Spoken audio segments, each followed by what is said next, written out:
Hey everyone, कैसे हैं सारे, ज़रूर बताइएगा। तो आजकल मॉनसून शुरू है तो बारिश ही बारिश, मतलब रोज़ बारिश हो रही है। और आप लोग देख सकते हैं, यहाँ देखिए कितनी बारिश हो रही है। अभी थोड़ी देर पहले से शुरू हो गई है बारिश। कल तो पूरी रात दिन रात बारिश हो रही थी और यहाँ पे मम्मी निराई कर रहे थे और हम वहाँ से गंदगी उठा रहे थे। तो इतनी तेज़ बारिश शुरू हो गई थी, ये काम छोड़ दिया हमने। और आपको पता है, जब बारिश ज़्यादा शुरू हो जाए तो कहीं भी जाने लायक रहते नहीं हैं और ना ही कुछ काम कर पाते हैं, क्योंकि भीग जाएंगे, बीमार हो जाएंगे, वो अलग बात है। और ऐसे बरसात में कहीं जाया भी नहीं जाता, और नहीं जाए वही ज़्यादा बेटर है।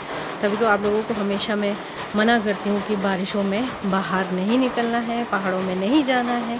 इसलिए तो आज पूरे दिन मैं क्या क्या करूँगी, क्योंकि बाहर तो जा नहीं सकते हैं, आज पूरा दिन का दिनचर्या आप लोगों के साथ शेयर करूँगी। तो ज़्यादा देरी ना करते हुए करते हैं वीडियो को शुरू। चलिए दोस्तों, आप लोगों ने, बहुत सारे लोगों ने मुझे बताया कि उसे कमंडल कहते हैं, तब जाके मुझे याद आया, जी हाँ, उसे कमंडल कहा जाता है।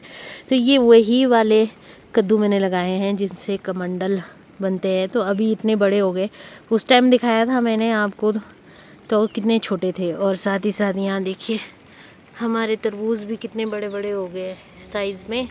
इसके प्लांट्स यहाँ पे भी देख सकते हैं। और खीरे देखिए, ये देखिए ऊपर जाने लग रहे हैं। और एक खीरे में तो फूल भी आया हुआ है, लेकिन वो मेल फ्लावर है, यहाँ देखिए। और यहाँ पे शायद फीमेल फ्लावर बन जाए। खीरे की बेलें अपने आप ऊपर तो चली जाती हैं, लेकिन कभी कभी क्या होता है ना कि साइड वाले में भी चली जाती हैं या नीचे ही गिर जाती हैं। इसलिए बीच बीच में इसे इस तरीके से करते रहना चाहिए। तो मैं तो कभी जैसे जैसे टाइम लगता है वैसे वैसे इनको रास्ता दिखाते रहती हूँ कि आपने जाना कहाँ है, बिल्कुल सीधे ऊपर, ये नहीं कि टेढ़े मेढ़े जगहों पर चलते रहे। तो इस तरीके से करना बहुत ज़्यादा ज़रूरी है। और बारिश तेज़ होने लग रही।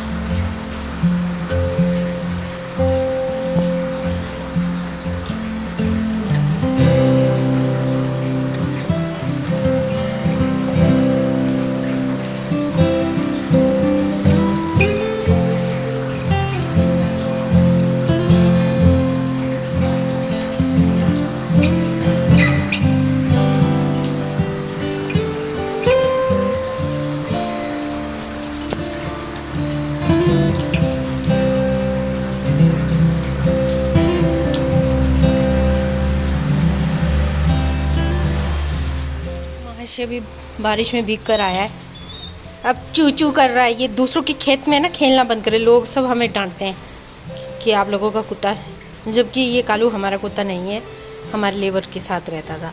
फिर भी चलो, अब इसको क्या ही बोलूँ। अब मैं खेतों में खेल के आ जाता है, लोगों के खेतों में। तो ये बारिश देखिए हो ही रही है। और ऐसी में बसेस वगैरह भी कैसे जा रही है, देख सकते हैं आप। बारिश में तो हालत ख़राब है। बारिश का मौसम है तो गर्मा गर्म कुछ खाने का मन कर रहा था। तो यहाँ पे देखिए मैं मोमो की तैयारी कर रही थी। आज मोमो बनेंगे और देखिए बारिश लगातार हो रही है। और जो मोमो है ये मैं पनीर वेज पूरा मिक्स मोमो बनाने वाली हूँ। और जो भी कैबेज है देखिए यहाँ कितने बड़े हो गए, फूल भी बड़े हो गए हैं। और यहाँ पे हमारा मोमो बनके रेडी हो गया है। अब इसको मैं अच्छे से चूल्हे पे डाल दूँगी ताकि अच्छे से स्टीम हो जाए और मज़ेदार हमें बारिश के मौसम में गर्मा गर्म मोमो खाने का मौका मिले। और आप देख सकते हैं कि अब मैं बनाने वाली हूँ चटनी। जी हाँ, मोमो चटनी बनाने वाली हूँ। और इसमें सारे जो भी है, टमाटर, अदरक, लहसुन और हरी मिर्ची, लाल मिर्ची, सब मैं इसमें कम लाल मिर्ची ऐड कर रही हूँ। और क्योंकि मेरे घर में मिर्ची ज़्यादा नहीं खाते हैं तो इस वजह से मुझे कम ही ऐड करना पड़ेगा, वरना तो आपको पता ही है मोमो की रेड चिली चटनी होती है, लेकिन यहाँ पे थोड़ी सी येलोइश टाइप होगी। दोस्तों देखिए अभी भी बारिश हो रही है, हल्की हल्की हल्की बारिश हो रही है। और नज़ारा देखिए पहाड़ों का, चारों तरफ धुंध ही धुंध है। ये देखिए, ये देखिए। वैसे बरसात ऐसे दिखने में तो बहुत अच्छे लगते हैं, धुंध, बारिश, मुझे बारिश पसंद है, लेकिन जब ना लैंडस्लाइडिंग होती है या पत्थर आते हैं तब डर लगता है, अदरवाइज़ बहुत सुंदर है। देखिए, और यहाँ पे देखिए प्लम, आप लोगों को सब प्लम की वीडियो शेयर की थी मैंने। और ये प्लम के बारे में अगर मैं आप लोगों को बताऊं तो ये प्लम बहुत ही ज़्यादा नाजुक होते हैं, या तो इनको कच्चे में ही सेल आउट करना पड़ता है अगर आप काफ़ी दूर बेच रहे हो, लेकिन अभी देख सकते हो आप इतने पक चुके हैं कि आज उतारेंगे ना, सफ़र करेंगे तो कल ख़राब हो जाएंगे। जब मैं चंडीगढ़ में पढ़ती थी तब मम्मी हमें यहाँ से प्लम बेचते थे और उनकी हालत इतनी ख़राब होती थी कि मैं आप लोगों को क्या ही बताऊँ। और चंडीगढ़ यहाँ से कितने ही दूर है ना, 12-13 घंटे ही लगते हैं, तो हालत इतनी ज़्यादा ख़राब हो जाती है। जैसे प्लम हो गए, एप्रिकॉट हो गए, पीचेस हो गए, इनको बेचना बहुत मुश्किल है, दूर भेजना है या तो फिर कच्चे में ही उतारना पड़ेगा। अब ये इतना नरम हो चुका है, यहाँ देखिए, ये देखिए, तो इनको उतारना बड़ा मुश्किल है। तो अभी कितने लोग आ रहे हैं यहाँ पे, खाते हैं, जाते हैं, रिश्तेदार आते हैं, वो ले जाते हैं, और बाकी पक्षियाँ तो खा ही रही हैं। और अब उसमें मैं पुदीना ऐड करना चाहती हूँ चटनी में, जो मोमो चटनी बना रही हूँ। मैं हमेशा कहती हूँ कि मैं मोमो वाली जो लाल चटनी बनाती हूँ ना, उसमें पुदीना ज़रूर ऐड करती हूँ, हल्का सा फ्लेवर के लिए, मज़ा आ जाता है वैसे। तो अभी खीरे देखें यहाँ पे, और आलू का अब टाइम आने वाला है। लास्ट टाइम भी मैंने यहाँ जब पुदीना लेने आई थी तब आप लोगों से कहा था कि आलू का टाइम आने वाला है, तो अब आ ही जाएगा टाइम। सारा पुदीना है, लेकिन वहाँ जाने की हिम्मत नहीं है, क्योंकि ये आप साइडों में देख सकते हैं, ये वाले ये नकली वाले बिच्छू बूटी होते हैं। ये इन पे भी हाथ रखेंगे हल्का हल्का जलन तो होता ही है, और साथ में बारिश हो गई है तो कपड़े गिल्ले हो जाएंगे।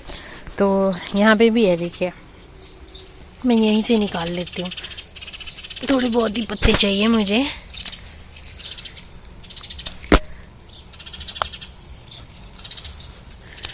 और जब मैं बचपन में उल्टा काम करती थी ना, असली वाले बिच्छू बुट्टी से बहुत पिटाई होती थी, लेकिन ये वाला बिच्छू बुट्टी लेके आते थे जानकर डराने के लिए, क्योंकि इससे कम जलन होती है। और असली वाले से तो जिसने मार खाई है ना, उसको बहुत अच्छे से पता होगा कि क्या हालत हो जाती है। दोस्तों, वैसे जब बारिश हो जाती है ना, ज़्यादा बारिश हो जाती है, तो इनका टेस्ट भी बहुत फीका हो जाता है और इतने मज़ेदार नहीं रहते ये। बस ये जूसी होते हैं और ऐसे फीके से होते हैं, इतना ज़्यादा टेस्टी नहीं होता। जैसे अगर 2-4 दिन और बारिश होगी तो इसका टेस्ट पूरा चला जाएगा और एकदम फीका सा हो जाएगा। यहाँ देखिए चटनी बनकर रेडी है, और बहुत ही अच्छी खुशबू आ रही थी चटनी से। और साथ ही साथ मैंने धनिया की चटनी भी बना दी थी, जिसे धनिया की चटनी के साथ खाना है खा सकते हैं, या फिर मोमो चटनी के साथ खा सकते हैं। वैसे तो मुझे दोनों के साथ ही मज़ेदार लगता है खाने के लिए, तो मैंने इसीलिए दोनों बनाया। और मोमो अभी पकने लग रहा था, आग देखिए कितने अच्छे से बढ़िया से जल रही है, और ये देखिए हमारा मोमो बनकर बिल्कुल तैयार है। यहाँ पे देखिए, और इतने ज़्यादा टेस्टी लग रहे थे ना कि मौसम भी इतना ठंडा हो गया था कि मज़ा ही आ जाए, और सूप बना दी तो और ज़्यादा मज़ा आ जाता।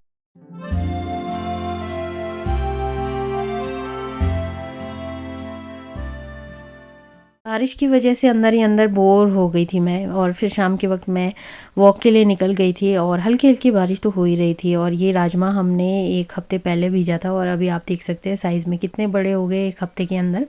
और जो एप्पल है अब वो रेड रेड होने स्टार्ट हो गए हैं। और यहाँ पे आजकल आप लोगों को खेतों में राजमा ही देखने को मिलेंगे ज़्यादातर, और माँ की दाल वगैरह। लोगों ने देखिए यहाँ पे भी राजमा, माँ की दाल भेजा हुआ है। और जब बारिश होती है ना, मतलब ये जो छोटे छोटे पगडंडियाँ हैं, इनसे मतलब गुज़रते वक्त जो इसके साइड में जो घास होते हैं ना, इससे पूरे कपड़े गीले हो जाते हैं। और फिर भी मैं जा रही थी, क्योंकि मैं इतनी ज़्यादा बोर हो गई थी, मैं आपको क्या ही बताऊँ। तो यहाँ पे भी देखिए लोगों ने राजमा, माँ की दाल भेजी हुई है, और जो सामने पहाड़ी दिखता है वो तो बादलों की वजह से दिख ही नहीं रहा। आज पूरा दिन बारिश हुई, आज भी और कल भी, हालांकि अभी भी मौसम ख़राब ही है। और सुबह बारिश में काम कर रहे थे ना, तो मुझे हेडेक होनी स्टार्ट हो गई थी। बारिश डायरेक्ट सर पे पड़ रही थी, तो ठंड लग गई शायद से, तो इसलिए मैंने अब ये बांधा हुआ है सर में। और सतलुज का पानी बहुत ज़्यादा बढ़ गया है, और हमारे किन्नौर के लिपा गांव में भी पूरा मलबा आ रहा था। वैसे गांव को इतना नुकसान तो नहीं हुआ, पर वहाँ पे एक ब्रिज है, वो ब्रिज पूरी तरीके से उस मलबे के चपेट में आ गया है, और वहाँ की हालत कुछ इस तरीके से है। तो मतलब पहाड़ों में ना जितनी खूबसूरती भी है ना, लेकिन ऐसे बरसात के वक्त बहुत ज़्यादा डर भी लगता है। तो आप लोगों को मैं सतलुज दिखाती हूँ कि सतलुज का पानी कितना बढ़ गया है। तो आप लोग देख सकते हैं सतलुज का पानी कितना ज़्यादा बढ़ गया है और रंग भी काला सा आ रहा है और पूरा कवर कर लिया है। हालांकि साइडों से तो फिर भी जगह थी, अब वो जगह भी नहीं दिख रही है। आप लोगों के वहाँ पे बारिश हो रही है नहीं हो रही है, ये भी ज़रूर मुझे कमेंट करके बताइएगा।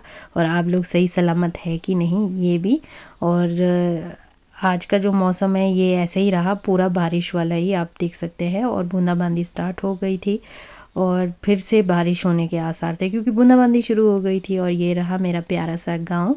तो आज की जो वीडियो है इसी के साथ ही यहाँ पे ख़त्म करती हूँ मैं, और मिलती हूँ नेक्स्ट व्लॉग में नए टॉपिक के साथ। तब तक के लिए बाय बाय, टेक केयर।